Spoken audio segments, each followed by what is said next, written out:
Y en la siguiente, bueno, la siguiente es un clásico que es Échale mojo, ¿no? Vamos a tener a Janet Acosta, quienes pudieron escuchar antes, ¿no? Hablando de sus novelas, El Che ha muerto, Matar al padre, No hay trabajo bueno.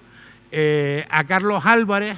Carlos Álvarez, como decía antes, es de León, pero le parieron en Soria y lleva muchísimos años afincado en Canarias y fue, de hecho, uno de los pioneros del género en Canarias con un libro que se llamaba Negra ahora menos, ¿verdad? Luego ha escrito varias novelas muy interesantes, históricas, ¿no? Como La señora Beatriz de Bobadilla, Señora de Gomera y Fierro y La pluma del arcángel. Y su última novela negra creo que es Si le digo le engaño, ¿no? Una novela muy golfa de la que ya hablarán ahora, ¿no? Y Pepe Correa es muy célebre por su creación del detective Ricardo Blanco. Él lleva 11 novelas con Ricardo Blanco, pero aparte es que lleva 20 libros, ¿no? Lleva algunos libros más y bueno, él empezó con Me mataron tan mal y su última novela es Las dos Amelias, ¿no? No digo todos los títulos de los libros, Pepe, porque tenemos que cenar esta noche, ¿de acuerdo? Y bueno, y van a estar moderados en el debate por Eduardo García Rojas, que creo que es uno de los señores que tienen la cabeza mejor amueblada en sentido literario en Canarias, ¿no? Por dentro y por fuera, porque luego también es guapo. Las cosas como son, ya lo verán cuando se quiten la mascarilla. Bueno, ya les dejo con Échale mojo. Muchas gracias.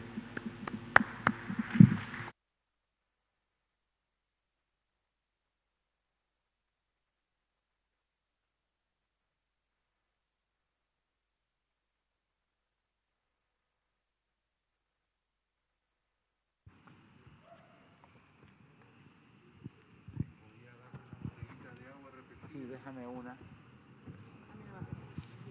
Ahora nos podemos quitar esto ya que estamos en casa.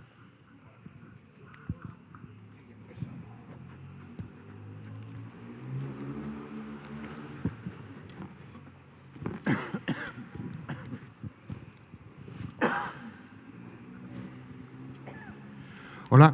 Bueno, como habrán comprobado, no soy tan guapo como ha dicho Alexis, ¿no? Pero bueno, salvando esto, gracias Alexis, pero tienes que mirarte la vista.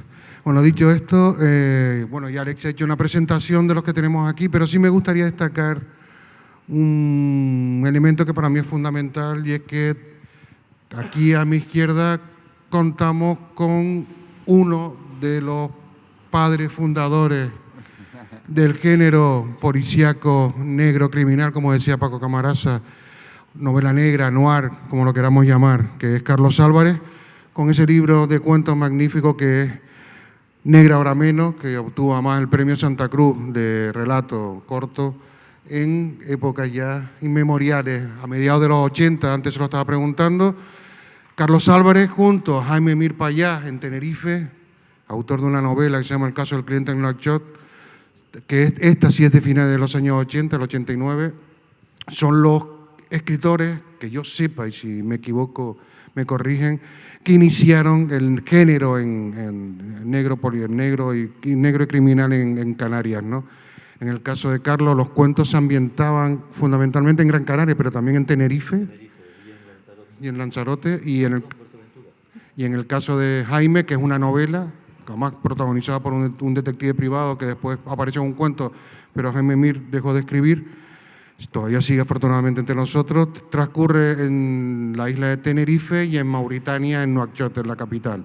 Bueno, dicho esto, no voy a seguir con las biografías porque antes ya Alexis enumeró, pero bueno, sí me gustaría destacar que Pepe Correa, que yo sepa, es el autor especializado en el género, aunque yo sí estoy contigo, Pepe, que no sé si enclavarte dentro del género negro. Yo creo que también hace más una novela más tipo Magret, ¿no? Más de, sí. Gris Marengo. Gris Marengo, pero que son excelentes, pero te preocupan más por reflejar un poco el ambiente que encontrar una historia, digamos, negra y policial.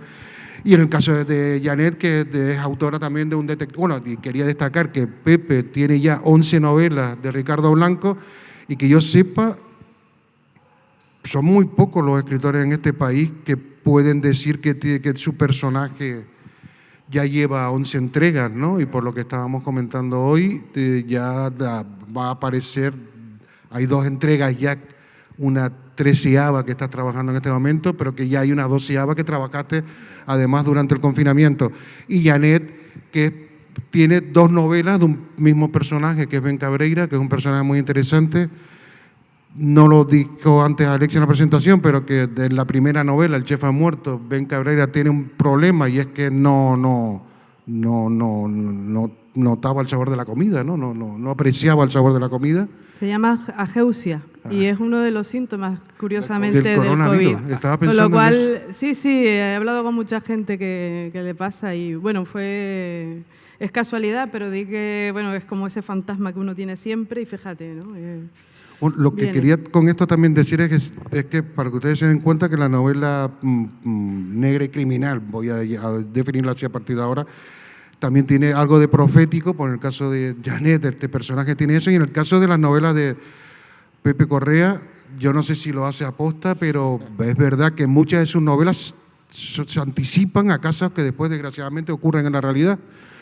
En esta última que trabajaste durante el confinamiento va a tratar sobre el tema de la llegada de las pateras otra vez a Canarias, que durante el confinamiento, por las razones que son obvias, no pasó este fenómeno, pero sí que ha pasado después de manera terrible, además en las islas, ¿no? Y sobre todo con respuesta por parte de la población un tanto lamentable y triste.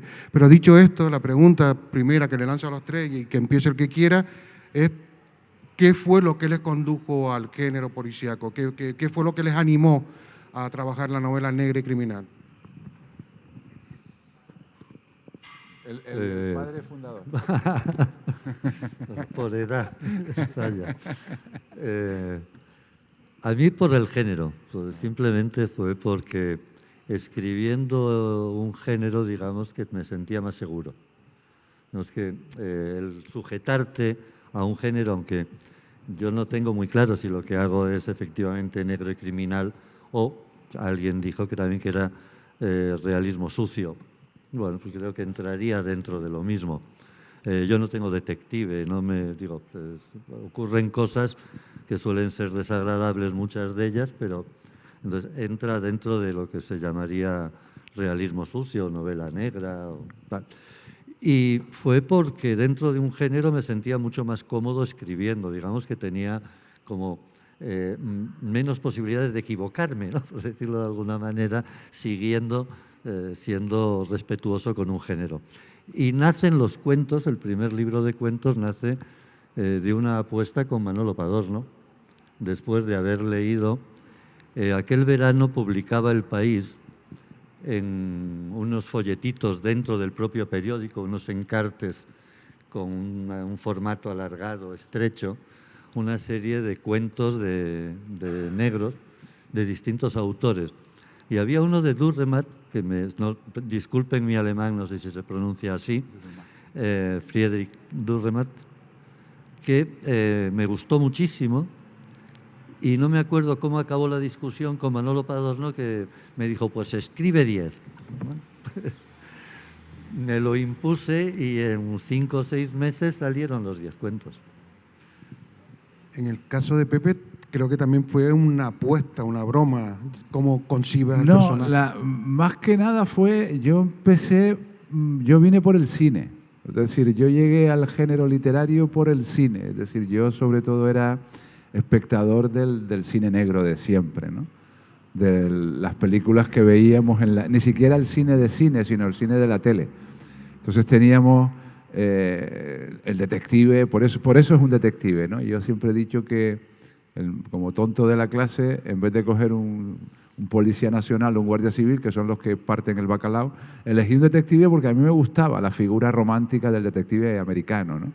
En aquellas películas del Halcón Maltés, de Tener y no tener, de todas las películas clásicas, de Casablanca, todas estas películas así del cine negro. Entonces yo empecé ahí diciendo, bueno, me gustaría contar una historia de ese estilo, con detective, ¿no?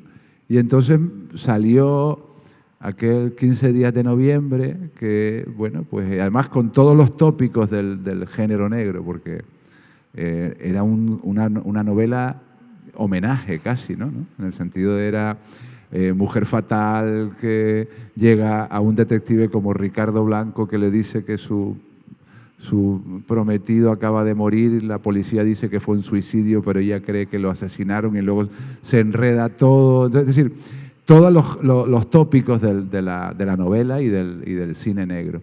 Entonces fue un poco como un divertimento, un juego para crear un detective, a ver si era capaz de crear un detective en Las Palmas, ¿no? Sin gabardina, obviamente, por aquello del trópico, ¿no? Entonces, claro, ese fue el principio. ¿Qué ocurrió? Que, aparte de que me lo pasé muy bien y que de una editorial como Alba me apoyó y me dijo que por qué no seguíamos, ¿no? Me di cuenta de que enseguida, un poco como decía Carlos ahora, enseguida esa estructura, ¿no? Ese corsé me servía para contar lo que a mí me gustaba contar. Es decir, él decía, no, lo del realismo sucio, ¿no? Pues claro, es decir, ¿qué ocurre con este género? Que te da pie a contar lo que te apetece contar. Es decir, siempre hay temas que quieres tratar, que son temas realmente los que te importan, los que te interesan, ¿no? Claro, tú dices 11 novelas, claro, pero ahí está el maltrato, la violencia de género, está la corrupción política, la corrupción eclesiástica, está de todo, ¿no? O sea, están todas esas historias que uno quiere contar, ¿no? Entonces, claro, y las pateras y demás, ¿no? Entonces, claro, me da pie ese corset del género negro y del detective y de la investigación, me da pie a contar realmente lo que quiero. Entonces, ¿por qué sigues con ello? Pues básicamente porque lo que quiero contar me vale, o sea, me interesa, me sirve ese mismo género, ¿no? Mañana hablaremos de ello, pero va por ahí, ¿no? En el caso de Janet, habíamos coincidido, aunque yo no lo recordaba en el mismo periódico, en la Gaceta de Canarias, y después, al cabo del tiempo, de los años, nos volvimos a ver en una Semana Negra de Gijón, una semana magnífica. Y yo me acuerdo en el viaje de vuelta a Madrid que, Janet, te sentaste con el escritor argentino, no me acuerdo cómo se llamaba el escritor argentino, con el que te sentaste. Estaban justo detrás mía. Carlos Salen. No, Carlos Salen no. No me acuerdo ahora el nombre del escritor, pero bueno. Y me acuerdo que yo me estaba medio durmiendo en el autobús y estaba Janet hablando con el escritor de una novela que estaba en ese momento pergeñando, y esa novela al cabo del tiempo fue El Chef ha muerto. Así que me gustaría, Janet, ¿Que estabas explicar. escuchando? Claro, yo así dormidito escuchaba la voz, el rum rum con el de la guagua. Fue pues sí, un señor, sueño perfecto. sí, señor, esto no lo sabía yo, ¿eh? Así fue. Así fue. Y bueno, la verdad es que esa Semana Negra me dio el impulso para hacerlo, porque era una novela que venía trabajando hacía tiempo. Me gustaba escribir algo con acción, me gustaba escribir algo crítico, me gustaba escribir algo también en el que se viese un viaje, un antes y un después, pero no solamente en el espacio, sino también en las personas, y sobre todo estaba hipnotizada por ese personaje que es Ben Cabreira, ¿no? Un tipo que me llama mucho la atención, ese tipo silencioso, antihéroe, bueno, un tipo que sabe todo de todo el mundo, que no sabe nada de sí mismo, un tipo exteriormente duro, pero al que los gatos se le acercan, con millones de problemas entre ellos, uno de los que a mí me parecen más terribles, que es la incapacidad de detectar el sabor, bueno, todo este tipo de cosas. Y claro, yo lo vi sobre todo también por el impulso de mi pasión por Vázquez Montalbán. Yo soy una apasionada de Vázquez Montalbán. Lo que pasa que en mi caso no es el detective gourmet, porque a mí eso me parecía una cosa, vamos, porque lo hizo Vázquez Montalbán, pero eso no hay quien se lo crea. ¿Vale? Un tipo como, ¿no?, Garballo, que sepa tanto y que, vamos, flipas, ¿no? Entonces lo que hice... Claro. Claro, yo lo que hice fue al contrario, era todo lo contrario, ¿no? Y lo que sí que trabajé como muy potente en mí era el que la trama criminal fuese la alimentación. Y en estas 2 novelas y en una tercera que ojalá venga, o más, no lo sé, porque me fascina todo esto que te cuento, me fascina, me lo paso genial escribiéndolo y bueno, una gozada, ¿no? Entonces, bueno, pues siempre estoy pensando en esos escenarios porque claro, todo el mundo habla de la gastronomía y de la alimentación como si fuese algo neutro, como si no pasara nada, pero es que es uno de los espacios donde más crímenes se cometen, ¿no? De salud pública, de no sé qué, de dinero, de tal, de cual. Entonces, bueno, fue una mezcla de todo y efectivamente, sí, se la conté a Ernesto Mayo en ese trayecto. No sabía que estabas oyendo, menos mal que no conté una infidelidad. Y sí, Ernesto me dijo, eso, mira que para que Ernesto te diga algo, y yo dije, bueno, pues, y así quedó la cosa. Hablando de gastronomía, me gustaría que habláramos precisamente de comer dentro de la novela, porque no sé por qué diablos en la novela negra y criminal, digamos que la comida tiene mucha presencia, gracias también a Vázquez Montalbán. Pero si pasamos también al cine, si vemos las grandes películas de la mafia, tipo El Padrino, digamos que las comidas son esenciales en ese tipo de cine. Me gustaría que habláramos precisamente de esto y me gustaría que empezáramos contigo, Janet, porque en tu segunda novela, en Matar al Padre, el personaje se va a Perú y ahí hace un descubrimiento, un redescubrimiento o descubrimiento de lo que es la cocina peruana, y realmente antes, con los fragmentos que estabas leyendo, cuando pusiste ese plato del Amazonas y tal, casi como que lo estaba paladeando. Entonces me gustaría que habláramos, y tú también, Pepe, el personaje de Ricardo Blanco, y en tu novela, en si le cuento, terminan comiendo a un restaurante que yo imagino debe existir en Las Palmas de Gran Canaria. Uno ¿no? sí, otro no. No, otro no, desgraciadamente. Bueno, pero que el acto de comer es esencial dentro del género. Entonces me gustaría que habláramos de esto y me gustaría que empezaras tú, Janet, con esto de Matar al Padre y sobre todo lo de Perú, ¿no? Que me llamó mucho la atención en esta novela. Bueno, mi idea de por qué la comida es tan importante dentro del género, yo creo que de la literatura en general, porque la comida, vamos, desde el Gilgamesh está la comida presente, es inevitable. En la picaresca la comida es el elemento siempre central. Totalmente, a lo largo de la literatura es una constante, y es que es un elemento identitario, es un día a día, son muchas cosas, ¿no?, que hacen que esté presente. Y aparte que la comida es una herramienta maravillosa literariamente para contar muchas más cosas, para contar qué personaje es, mira al Quijote, ¿no?, o mira Ulises, ¿no? O sea, es una herramienta fascinante y además es también un reto, porque no es fácil meterse en esos jaleos. Bueno, eso por un lado. Y con lo del Perú, yo lo que pensé fue algo, no sé cómo decirles, pero cuando fui periodista, ahora lo sigo siendo, pero digamos que en el otro pasado, más joven, me di cuenta de que con mis escritos, desde la ignorancia y desde la inocencia, había fomentado el poner de moda algo como era la quinoa, o quinoa, como se dice en España. En el Perú se dice quinoa y en Bolivia se dice quinoa. Creo que se debería llamar quinoa por ello. Entonces me di cuenta cuando estuve allí, cuando estuve en el terreno, me di cuenta de las repercusiones que había tenido aquello. Y no era el momento de contarlo en un reportaje, no era el momento de nada de eso. Vi que era el momento de centrar esa nueva novela de Ben Cabreira y Lucy Belda en este asunto, ¿no? Y bueno, aparte de ello, bueno, pues toco otros temas más, ¿no?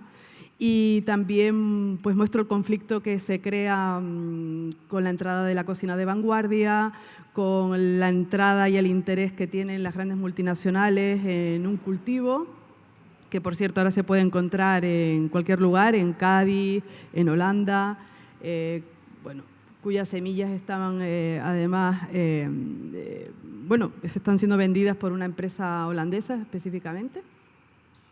Entonces, bueno, pues quise meterme en este asunto, y también porque descubrí en el Perú un personaje que no había visto, que era un cocinero, pero político. La cocina siempre es política, la decisión de la compra es política, pero allí descubrí un personaje que era un tipo político, que tenía un discurso político, que la gente lo paraba en la calle y que lo clamaba como presidente, ¿no? Entonces me pareció fascinante y por eso lo centré allí, ¿no? Y bueno, salió a matar al padre.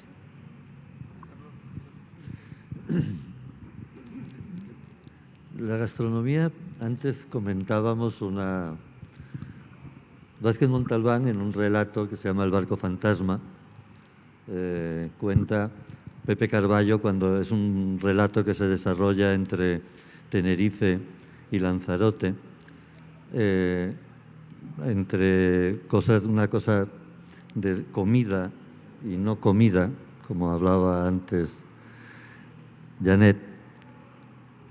Me recordó ahora esta frase de Vázquez Montalbán, de Pepe Carballo, cuando va a la caseta de madera a pedir unos quesos y unos vinos que su amigo canario, que había conocido en Venezuela cuando trabajaba para la CIA, le había recomendado. Y mi hombre los pide, el camarero le dice que no los tiene, y Pepe Carballo reflexiona y dice: un pueblo que no come su queso y no bebe su vino es que atraviesa una grave crisis de identidad. Y creo que eso en aquel momento además era patente en Canarias, era muy patente.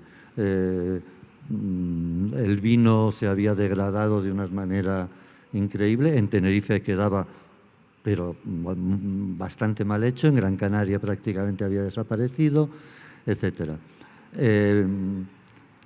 Un escritor, esto era una comida, digo, Vázquez Montalbán en esa novela, Pepe Carballo prepara un suquet de vieja.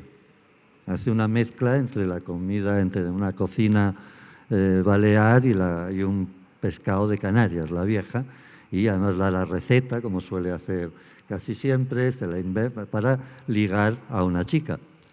Un escritor inglés, galés, Ian Mitchell, que firmaba sus novelas como David Serafín, en esa misma época escribe una novela que se titula Puerto de Luz, que se desarrolla en Gran Canaria. Es un disparate de trama en la que el M. Payac y el Frente Polisario se alían, algo absolutamente imposible, e incluso hay una división de helicópteros del Frente Polisario escondido en la caldera de los Marteles. No sé cómo podrían caber en la caldera de los Marteles aquella división de helicópteros, pero bueno, el caso es que el comisario, que viene de Madrid a ver a su chica y de paso se encuentra con todo este caso, su chica le prepara una comida. ¿Qué comida le prepara al comisario? Aguacate con gambas. Aguacate con gambas es la no comida. La gastronomía en la novela negra creo que lo que indica fundamentalmente es una de las partes fundamentales de la cultura de cualquier país. La gastronomía no es solo los ingredientes, ¿no?, sino el hecho social de almorzar, el hecho social de comer, es muy de las culturas del Mediterráneo. Creo que en ese sentido, tanto Camilleri, muy también homenajeando a Montalbán, pero casi todos los escritores y escritoras de novela negra del Mediterráneo, los personajes suelen comer y comer bien, ¿no? Aunque no todos, pero hay personajes. Para mí la gastronomía dentro de la literatura indica fundamentalmente, o la utilizo fundamentalmente como, digamos, espacio cultural, como esas señas de identidad con las que se construye un imaginario de un lugar, ¿no? Sí, yo tengo claro eso, ¿no? Lo que estabas diciendo. Además, la novela mediterránea, incluso como contraste con la nórdica o con la americana, que ahí comen fatal. O sea, el detective está siempre con el café frío en el coche investigando y con los donuts esos. No. El detective y el policía mediterráneo, y tú hablas de Camilleri y de Vázquez Montalbán, pero si hablamos de Maigret, la señora Maigret tiene, la Madame Maigret tiene unos platos. Además, me parece que hicieron un libro de cocina de Madame Maigret. De las recetas, sí. Marcaris también está todo el día hablando de comida. Hasta, si te pones a analizar, hasta el cubano Padura, que anda que en Cuba, imagínate, tú hablas de comida en Cuba, pero el tipo también habla un montón es decir, yo creo que es una cuestión cultural. Pero sabes que en el caso de Padura, los platos se los inventa. Claro. Son inventados, son creaciones de...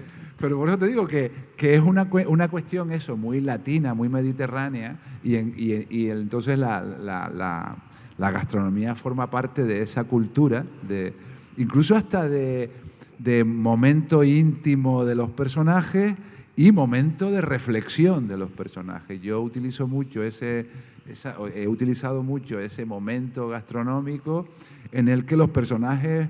en lo que el cine sería ese minuto musical reflexivo, ¿no? La pausa reflexiva. Yo lo utilizo mucho para poner al día qué es lo que tenemos, ¿no? Qué es lo que tenemos del caso. Y entonces ahí van reflexionando sobre... Es decir, es un punto como de inflexión y de reflexión en la historia, ¿no? Además, y por supuesto es un elemento... Además, creo que alguien, no recuerdo quién, decía que todo plato parte de un crimen previo. Sí. Efectivamente. Sea un pescado. Pero ya que estamos con Highsmith, la mayoría de los platos parten de un crimen inicial, ¿no? En Extraños en un tren, estos dos personajes se encuentran cenando en el... ¿Se acuerdan? Ahí. Y lo que come cada uno identificaba súper bien lo que va a pasar, casi, ¿no? Cómo van a desarrollarse cada... Sí, es fundamental. Yo creo que la gastronomía es esencial en la literatura. Pero ya lo era en El Quijote, en la novela picaresca, como tú decías, ya lo era Galdós, ahí tiene también toda una cultura gastronómica. Es decir, es muy difícil porque además tú lo que pretendes es contar una parte del mundo, ¿no? En el fondo, una de las cosas que tiene la novela negrocriminal es que contamos una parte de nuestro mundo. Es decir, no es solamente un crimen, es un crimen en Portugal o en Estocolmo o en Manhattan. Y entonces todo lo que está alrededor es lo que importa también. Entonces, claro, la gastronomía forma parte de ese alrededor del crimen. También plantearles el paisaje, que es fundamental en este tipo de literatura, ¿no? En el caso de tuyo, Pepe, del Ricardo Blanco se mueve en Gran Canaria y concretamente se mueve mucho más en la capital, en Las Palmas de Gran Canaria. En el caso tuyo también te has ubicado en Lanzarote, Tenerife, Gran Canaria, no sé si me falta alguna isla. No. Y tú, Janet, curiosamente, tus novelas no las desarrollas aquí, sino has dado el salto, porque también es verdad y se explica porque llevas más de 20 años viviendo en Madrid. Obviamente ya has hecho tu formación aquí. Sí me gustaría que habláramos de la importancia que tiene el escenario, el paisaje, el entorno en el que se mueve el protagonista, y también que para mí es un elemento fundamental, y creo que hay tanto ahí tú, Pepe, como Carlos, son ejemplos palpables de que también el uso del lenguaje, ¿no? Digamos que leyéndote a ti, digamos que entiendes perfectamente los giros y la forma que tenemos de hablar en estas islas, ¿no? Y creo que eso también ha sido o ha servido de gancho para que el personaje haya alcanzado cierta popularidad a nivel nacional incluso, ¿no? Claro, yo creo que cuando armas una novela, cuando estructuras una novela, la novela es un todo. No es solamente un personaje, no es solamente un crimen y una investigación, ¿no? Es un todo. Y entonces, claro, ahí en ese todo está el espacio narrativo, que es yo lo he tenido siempre claro. Yo no me he planteado ni siquiera, en algún momento he ido por fuera, pero realmente casi todas mis novelas transcurren en Canarias, ¿no? En Gran Canaria, porque es casi incluso hasta como una cuestión práctica, ¿no? Es una cuestión que domino. No necesito una documentación especial. Si yo quisiera escribir una novela en Madrid, tendría que no me vale el Google Maps. necesito conocer cómo funciona eso, necesito dominar los espacios, el clima, el tempo de la gente, las costumbres, ¿no? Claro, eso exigiría una documentación, además de una documentación ya, digamos, historiográfica o narrativa, ¿no? Entonces, yo no quiero eso, yo prefiero contar la historia desde el paisaje que conozco. Y en el paisaje está incluido la lengua, ¿no? Claro, es decir, los personajes hablan como hablamos nosotros, ¿no? Es decir, son personajes canarios, luego entonces no tienen el uso del lenguaje, los giros, y eso tiene un elemento poético, porque el nuestro es un lenguaje muy poético. O sea, el español de Canarias tiene una poesía y un ritmo diferente. Y creo que es lo que la gente ve cuando nos lee a nosotros, ¿no? Cuando nos lee, por ejemplo, también le pasa a Alexis o le pasa a Carlos, es decir, leen también esa especie de tempo, ¿no? La novela tiene una musicalidad diferente, pero porque la lengua es fundamental, pero no lo hace como reivindicación de nada. Es decir, no es que ahora vayamos a reivindicar, no, es la oralidad de los personajes, ¿no? Entonces, eso es lo que es más fácil, ¿no? A mí me encanta el juego de la oralidad, yo lo intento, luego como me salga, pero bueno, yo qué sé, antes leí un fragmento en el que salía un cubano que estaba allí en la Puerta del Sol. Lo intento, pues si estoy en Bolivia, pues intento algo, ¿no? Lo intento simplemente, o sea, que es como tal, ¿no? Sin embargo, fíjate tú que me ha parecido curioso porque en el discurso periodístico parece que acaban de descubrir la oralidad canaria en la literatura. No sé si ustedes están de acuerdo, ¿no? Acaba de salir un libro que a mí me fascina, ¿no? Que es el de Panza de Burro, ¿no? Y sin embargo me he quedado hiplática cuando veo las críticas, porque parece como que es nuevo. Parece que el lenguaje, ¿no? Que la oralidad canaria en la literatura se había descubierto. Y digo, bueno, ¿y tú lo anterior? ¿Qué pasó ahí? ¿Qué pasó? Esa es la sorpresa. Sí, ¿no? Oiga, una cosa no quita la otra. Maravilloso, ¿no? Pero es que nada sale de la nada, ¿no? Como hay Pero aquí la primera que lo dice es la misma Andrea, la autora de Panza de Burro, que Andrea dice que ella tuvo un referente durante la escritura de Panza de Burro, que era precisamente Víctor Ramírez, claro, que utiliza mucho la oralidad en sus novelas. Claro. Sí, bueno, la geografía un poco es, si vamos en los años 20 y pico, 30 y poco, Pedro García Cabrera escribe un magnífico ensayo titulado El hombre en función del paisaje, ¿no? Creo que él hablaba de la pintura, pero nos sirve para la literatura, ¿no? El entender, como él entendió en aquel momento de la Escuela Luján Pérez, lo que está haciendo es apropiarse de las vanguardias, pero con su propio lenguaje, con su propia estética, una estética de las islas, una estética propia, no necesita inventarse nueva. A mí me pasa lo mismo en el sentido, bueno, como a Pepe, es que el territorio que mejor conozco es en el que vivo, es el territorio en el que me muevo, territorio en el que mis novelas prácticamente cuando hablo de un lugar es porque he estado en ese lugar y porque he visto ese lugar y he visto cómo es ese barrio, cómo es los personajes que viven en ese barrio, en ese entorno, ¿no? Y con el lenguaje me pasa lo mismo, pero sobre todo en los personajes, porque bueno, el lenguaje, la forma de expresión de un personaje te dice quién es ese personaje.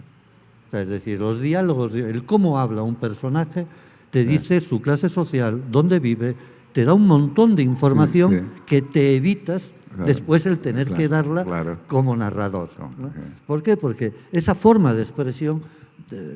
Cuando doy clase de guión, insisto mucho en que el diálogo es lo que mejor define a un personaje.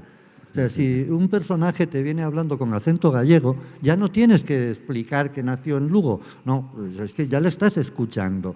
Y si dice lleguemos, pues sabes que su nivel educativo es distinto del que dice hemos llegado. Es decir, el diálogo para mí, por eso es tan importante los diálogos en la escritura, en el relato.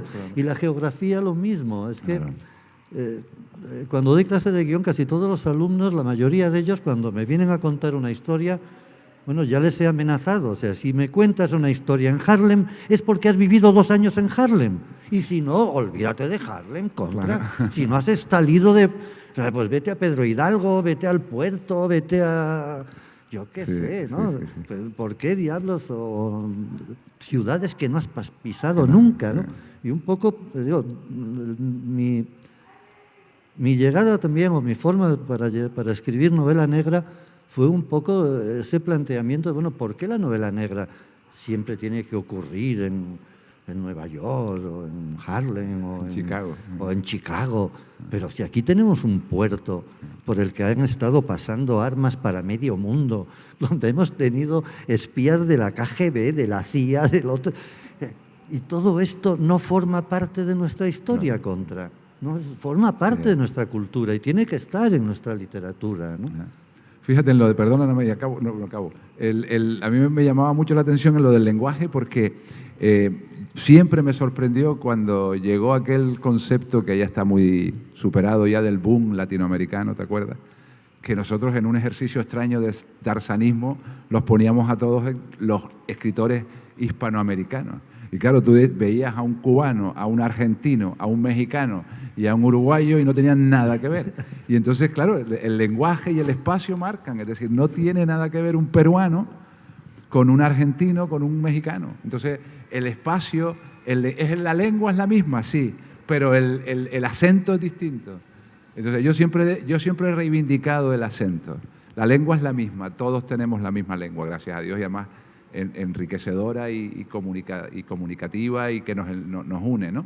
Pero el acento es diferente y el acento tiene mucho que ver con esos espacios pequeños que no o sea, yo no voy a contar una historia, tú a lo mejor sí porque has estado en esos sitios, pero la canariedad, si me permites, no solamente es el acento, también es una forma de mirada, es una forma de ser, tiene algo de todo eso, ¿no? Espacio, tierra y acento. Y silencio, también tiene un silencio, ¿no? Claro, que eso también se percibe, ¿no? Y que si no lo contamos nosotros, quiero decir, porque en el fondo la clave está en contar lo que decía Carlos ahora, contamos nuestra historia, ¿no? No es alguien que se pasó un fin de semana en Maspalomas y se marcha y cuenta una historia en Las Palmas, ¿no? O que se pasó en el Médano una semana y luego cuenta una novela con todas, no, necesitas esa esencia y esa esencia es la que conocemos, la que hemos vivido, ¿no? Me han pasado 3 preguntas del público y de haberle planteado la siguiente, que de alguna manera tiene algo de relación con lo que estaba explicando ahora Carlos. Dice, novela negra y ciudades pequeñas. ¿Cómo consiguen volver oscuros unos lugares aparentemente libres de crímenes como son los nuestros? Aparentemente, claro. A ver, yo creo que es que el crimen, la maldad y la bondad están en todos los sitios, ¿no? Aquello de pueblo pequeño, infierno grande, ¿no? Está en todos lados, ¿no? Entonces, en el fondo, todo, o sea, crímenes y malvados, como podríamos llamar, están en todos lados, ¿no? Y entonces no es digamos, un paraíso moral y ético, aquí hay de todo en todos lados. Pero además, fíjate, el ejemplo es el maltrato, por ejemplo. Lo tienes en tu propia casa, claro. Hay peor infierno. Claro. Y eso está en tu casa, y eso aquí claro. Desgraciadamente, tenemos mucho. La inmigración, como lo que estamos viviendo ahora con la inmigración, ¿dónde lo vas a contar? Pues aquí, porque además, y ahí sale lo peor a lo mejor del ser humano. Y ya no te cuento después la corrupción y no te cuento todo eso, ¿no? Pero fíjate, por ejemplo, sin saliéndonos de aquí, o sea, resulta que se puso de moda la novela nórdica, que a mí nunca me he terminado de convencer, pero bueno, está funcionando, o ha funcionado.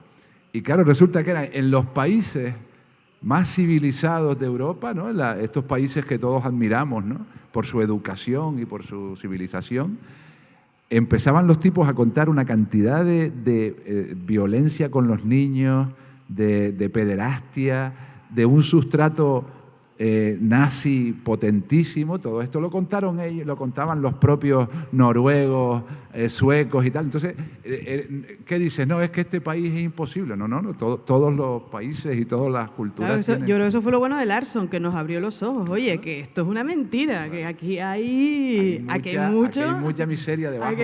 Hay mucho que contar y para mí eso fue lo fascinante. A mí por lo menos me abrió los ojos. Dije, mira, pues ya no quiero ser noruego. Si le digo el engaño, si hubiese escrito eso como reportajes, pues tendría 27 querellas y habría tenido que pagar, sospecho, que muchas indemnizaciones por querellas. Inventándome los nombres, inventándome otra trama, cuento lo mismo, más o menos, que se podía contar en una crónica de actualidad política. Esa es la suerte del escritor frente al periodista. El periodista no lo puede contar. Como periodista no lo puedes contar, pero como escritor sí. Te inventas una serie de personajes y estás describiendo una realidad. Sí. Perdón, los malos muchas veces son evidentes, pero no se les ve. La novela negra, a mi entender, lo que suele hacer es mirar precisamente donde nadie quiere mirar. Lo que se prefiere pasar por alto y pues no ver la corrupción, porque si realmente se viese y fuésemos conscientes y mirásemos, la habríamos evitado. Porque todos tendríamos capacidad de poner límites, pero es preferible. Pero es que todos somos malos y buenos, ¿no? Si algo nos dejó, que todos somos malos y buenos. Por eso. Esto luego nos dejó claro. No es otra cosa también. que mirar la realidad, y parte de una realidad que normalmente se prefiere mirar para otro lado y no verla, ¿no? Bueno, al final, en la literatura, o sea, la novela negra no es diferente a cualquier otro género. Hablamos del ser humano, del alma humana, ¿no? De la maldad, de la bondad, de la envidia, del rencor, del miedo. Todo eso está en la novela negra. Por eso te decía que es un caparazón que nos vale para contar lo que queremos, ¿no? Para mí personalmente un rasgo distintivo también de la novela negra y criminal es que es una novela que se adapta perfectamente a cualquier cosa. Si hay novela negra, criminal, histórica y excelente, de decir, y negra, novela negra, criminal de ciencia ficción. Es decir, que es un género que se adapta muy bien a todas las cosas, ¿no?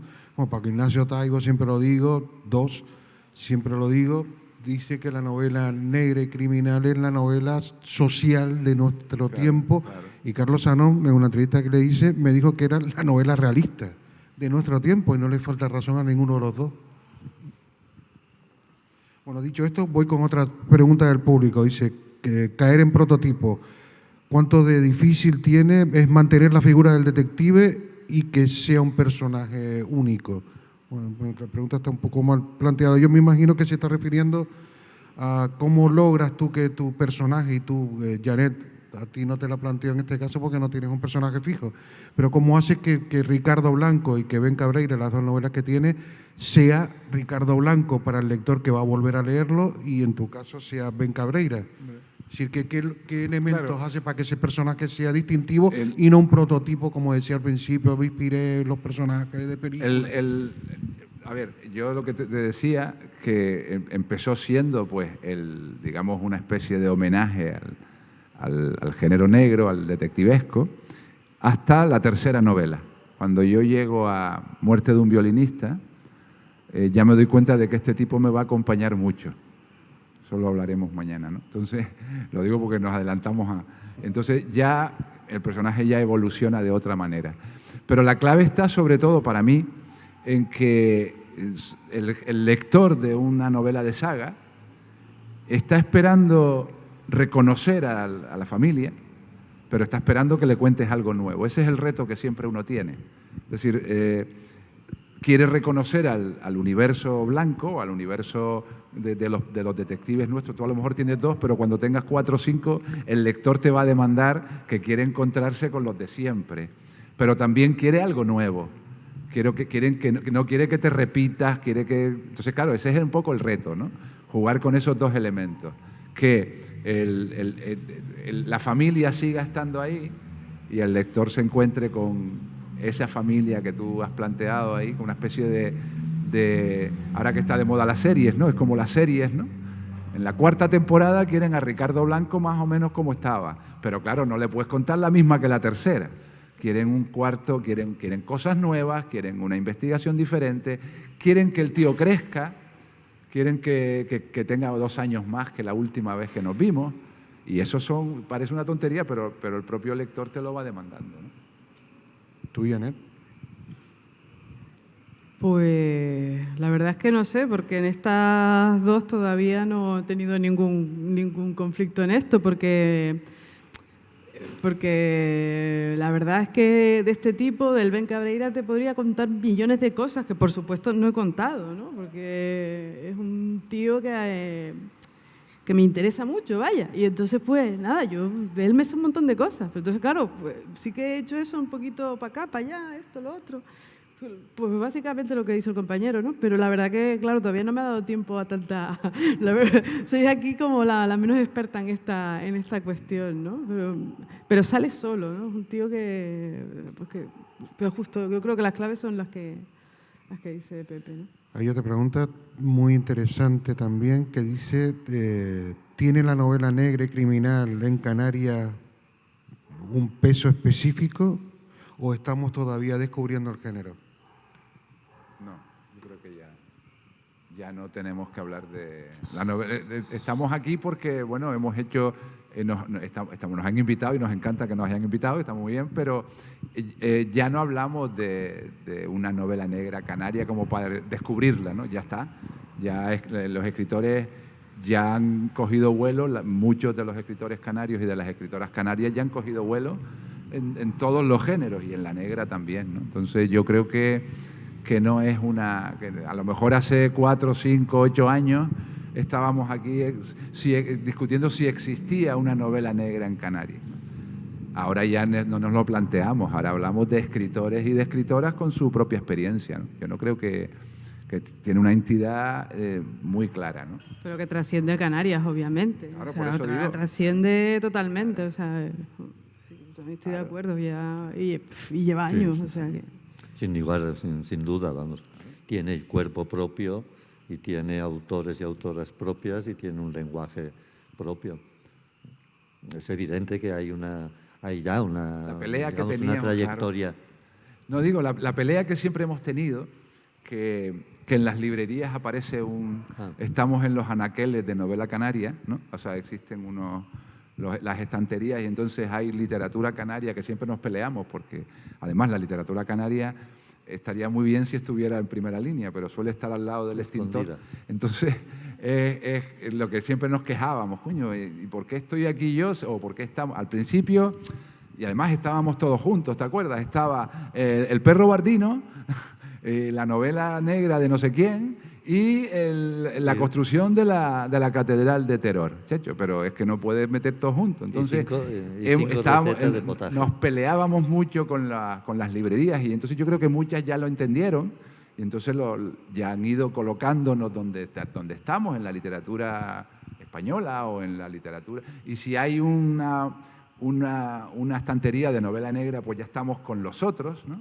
Quiero decir, con los demás escritores y no estamos en una parte, ¿no? Entonces yo creo que ya esa entidad, hemos trascendido, como tú decías, ya los escritores y las escritoras están siendo traducidos a otros idiomas, están publicados en editoriales más o menos potentes, se están leyendo en todos sitios, son referentes, ¿no? Se adaptan al cine, la estrategia se adaptan al cine, claro. Alexis es la punta ahí de lanza. De lanza, y se habló también de una serie de televisión, tanto con tú como el personaje que creó el queridísimo y recordado Antonio Lozano, ¿no? Antonio Lozano, claro. Y en ese sentido es interesante. Luego llegamos a la conclusión de que el género ya está consolidado, la cifra. Sí. La literatura está La literatura negra y criminal. La pregunta ahora la planteo yo. ¿Conocen o hay continuidad? Es decir, hay gente detrás, más jóvenes que nosotros, que están escribiendo. Todos son no más jóvenes saben? que nosotros, me da. Me van a perdonar ustedes, pero son todos ya más jóvenes que nosotros. Pero bueno, ¿ven que hay una nueva generación que tiene también interés por el género o igual apuesta por otras vías, por otros géneros? Yo creo que sí. ¿Cree que hay una nueva generación? Sí, además ahí también tenemos a un líder en ese sentido, porque de los talleres de Alexis de los cursos literarios que él ha hecho, ha salido un montón de gente muy interesante, nuevas voces muy interesantes en la literatura, ¿no? Algunos están ahora ya con sus primeras novelas y algunos avanzados. Yo creo que sí, que detrás viene un... Yo siempre he dicho que este es uno de los momentos más fértiles de la literatura que se hace en Canarias. Porque, además lo contaba siempre, porque como se vive tan bien y nadie se muere, tenemos a los viejos, es decir, están los de la generación del 70 todavía dando guerra, los del silencio famoso, los de los 90, el mal llamado G21 y los que van viniendo detrás. Entonces, es decir, yo creo que hay una serie de generaciones de escritores y de escritoras con mucha fuerza y muy vivos, ¿no? Y detrás sí viene gente, hay escritores y escritoras de recién los 30 que están sacando novelas con bastante... No sé, Carlos. Sí, no, sí. Pues tengo clarísimo, sí, claro que hay. Es el momento, además, en el que más se está publicando. Claro. O sea, hay una democratización evidente de la literatura, ¿no? No, y este año yo creo, bueno, el año pasado, el 2020, fue un año, yo entiendo que es bastante interesante para las letras nuestras, con el fenómeno que ha supuesto Panza de Burro de Andrés Abreu, que es una novela, dentro de lo que cabe, si me permiten, que yo también diría a mi manera que es una novela de género negro, ¿no?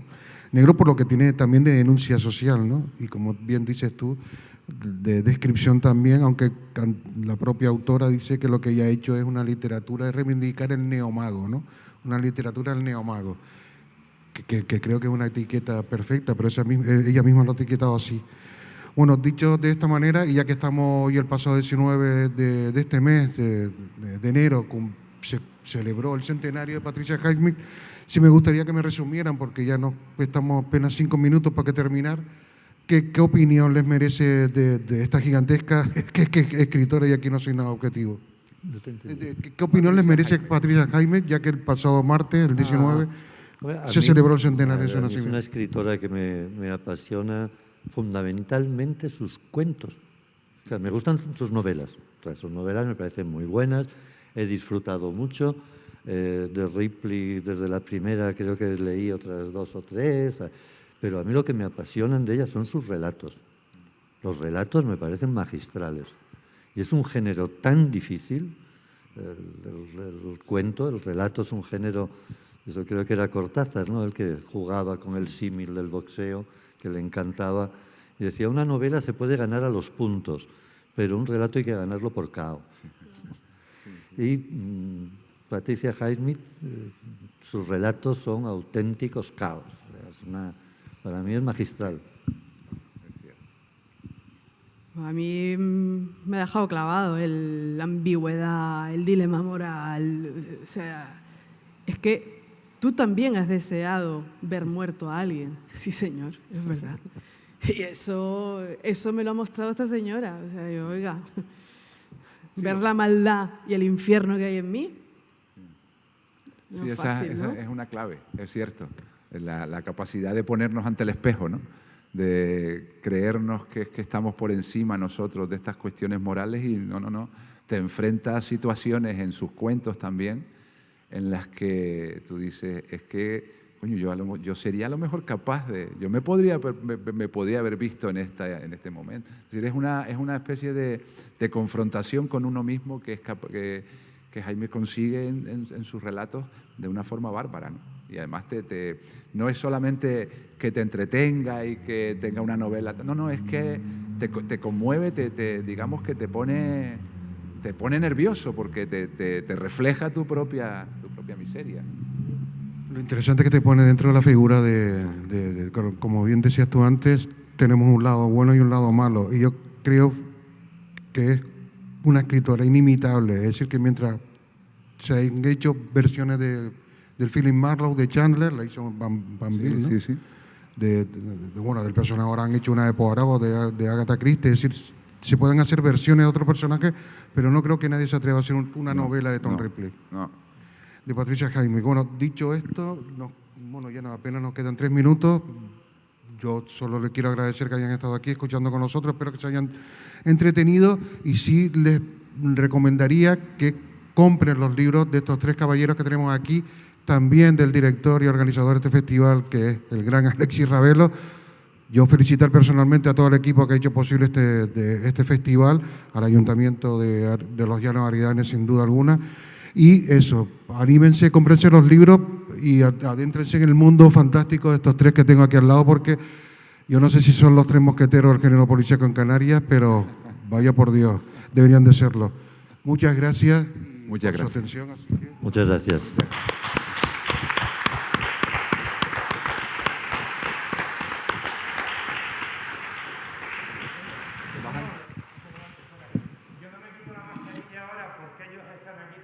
Escenario. Solo quiero emplazarles a mañana a las 7:30 de la tarde, en que daremos paso a los actos, digamos que profundizando en lo que hemos oído hoy. Yo me lo he pasado pipa con esta mesa, no sé ustedes. Y nada, muchísimas gracias a los cuatro. Y ya saben, están los libros ahí. Los míos no hace falta que los compre, pero los de esta gente sí que están aquí, ¿verdad? Y además tenemos un sitio ahí para firmar si les apetece, ¿eh?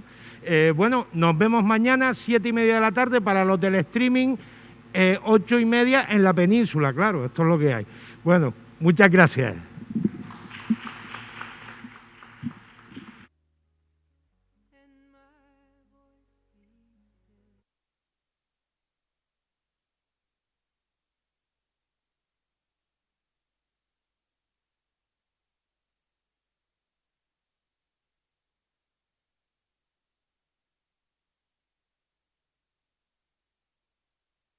Siento que estoy en un desierto con las manos extendidas y tú estás lloviendo sobre mí.